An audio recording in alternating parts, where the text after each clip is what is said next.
Hey YA nerds, my name is Kaye and I like to read a lot. And this week I want to talk to you guys about another series. I know I did like my big series video last week or the week before that, and I skipped one and I kind of said I was going to review it later, and later is today. So today I want to talk to you all about The Book of Dust, which I don't currently have on me, so I'm just going to hold up its prequel, prequel, its companion novel, His Dark Materials by Philip Pullman. Now, The Book of Dust is currently, has 2 books out of 3. The third book, I think, comes out this year? I don't know, because I'm not reading it, and I'll get to why. So, as for the details on this series, ooh, that sounded good, right? As for the details on this series, the first book came out October 19th in 2017, and the second book came out October 3rd in 2019. So it's probably logical that the third book will come out in 2021, even though with the pandemic things can be kind of complicated. We'll see. The first book was a mere 464 pages, and the second one was 633. And the way that I read the book, I listened to the audiobook, which if you were going to read this, I recommend listening to it. At least the first book was really good as an audiobook. Michael Sheen reads it, and many of you may not know him, but if you do know him, you probably know him from Good Omens. He plays Aziraphale, and his voice, like butter. So I highly recommend listening to the first book if you're going to read them at all.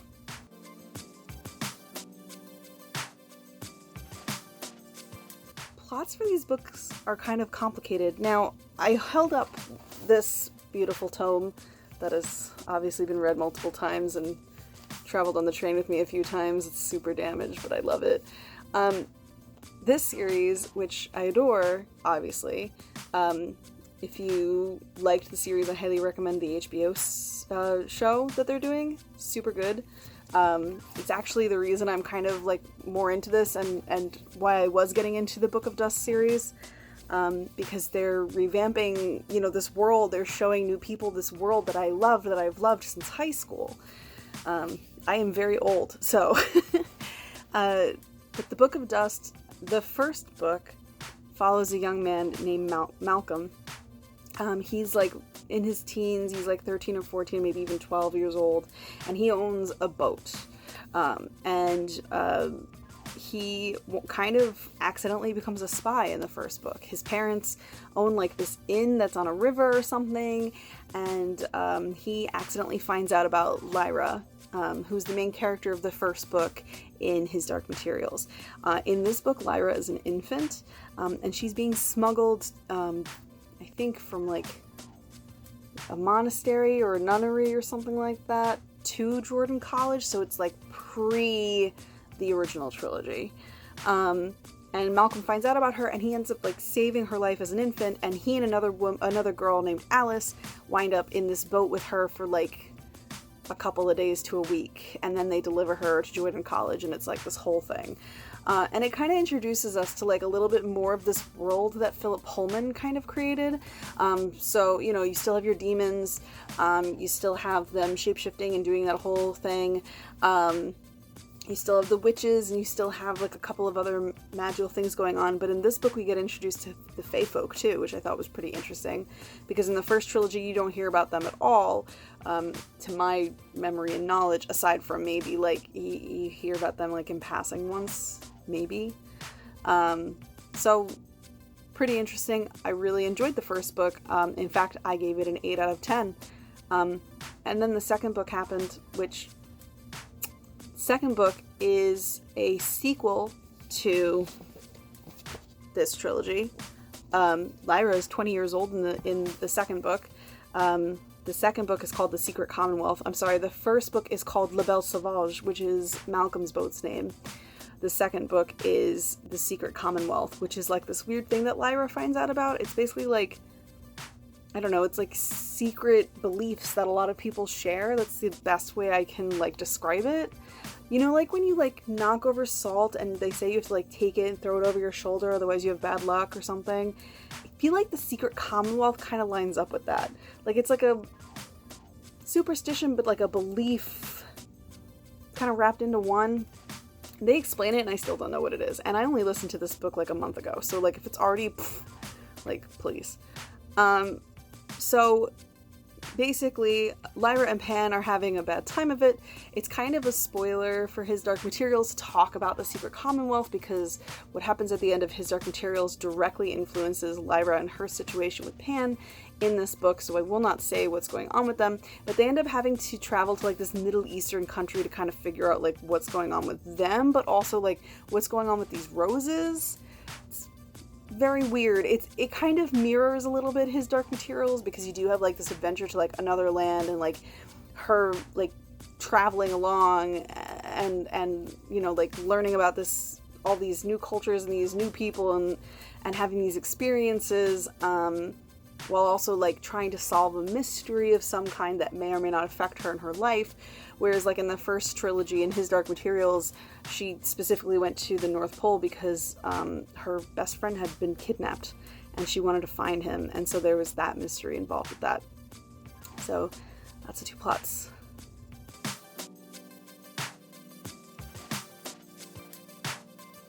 The tropes for this book, there's not that many, for both of these books actually.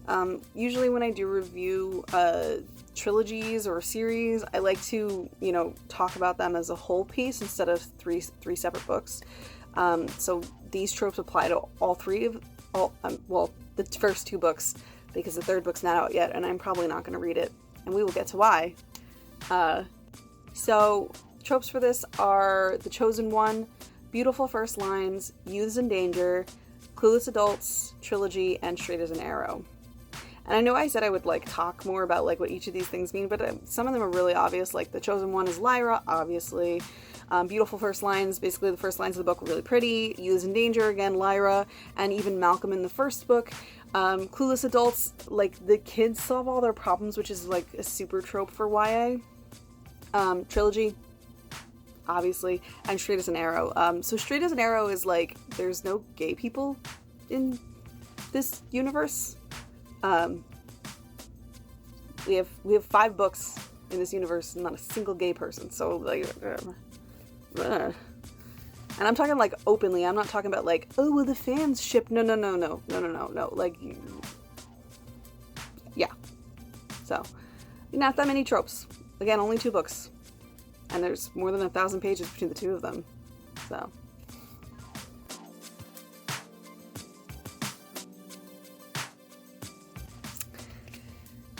So, you may have noticed in this video, I'm not giving read-alikes for this book because I want to skip straight to the review of these 2 books, this series. I'm not giving read-alikes for this book because first of all, you could just read this. It's written by the same author, and it's way better. I know a lot of people have problems with this book for multiple reasons, the series for multiple reasons, and I understand that, but I think if you wanted to read something similar to The Book of Dust, this is the closest you're going to get. Also, I think this is much less problematic for as problematic as this is. That being said, I'm giving the series overall a 3 out of 10. Yeah, 3 out of 10.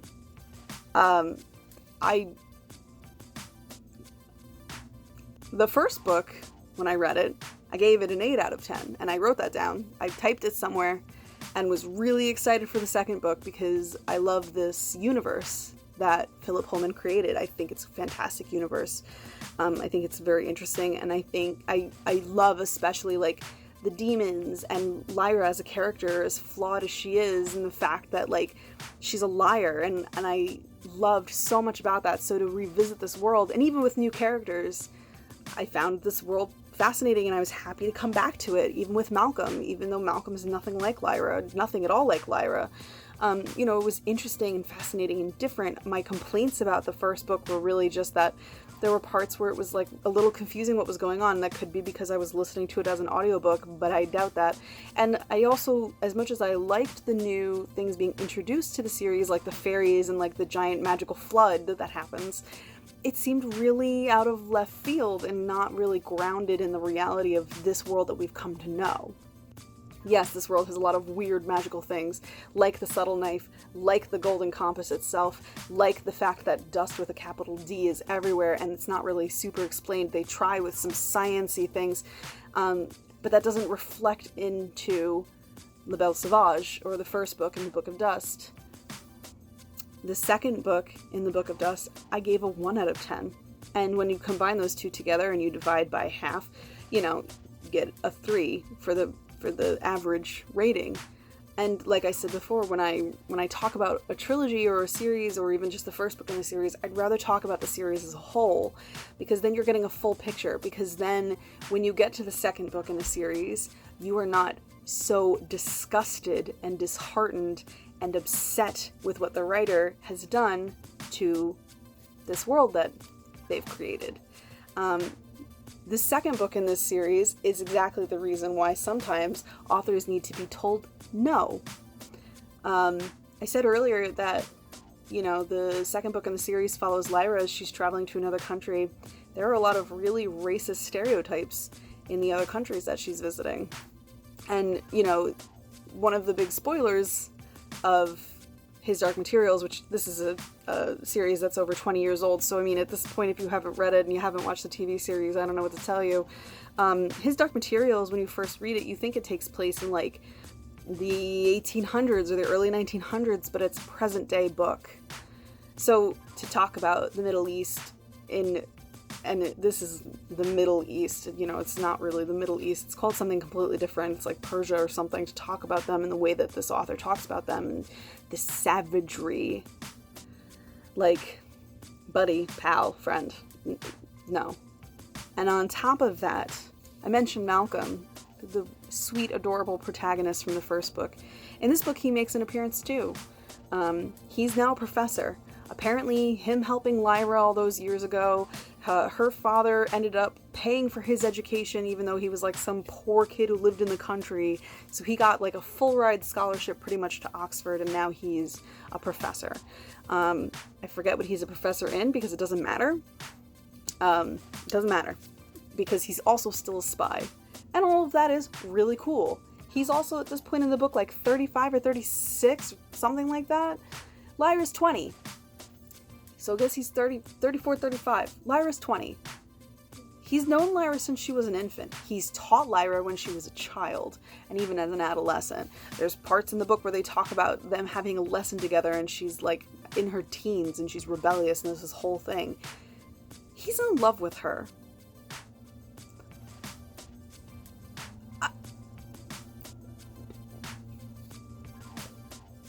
I don't have words for that. That's disgusting. I've never been so angry at a book in my entire life. Why? Just why? There's no reason for that. Actually, that's another trope I should add in. Unnecessary romance. Because there's no reason to put something like that in that book. There's no reason to include that a 35-year-old man is in love with a 20-year-old. It's absurd. Absurd. So, this review that was supposed to be quick has now extended past 10 minutes. Because I still have more to say.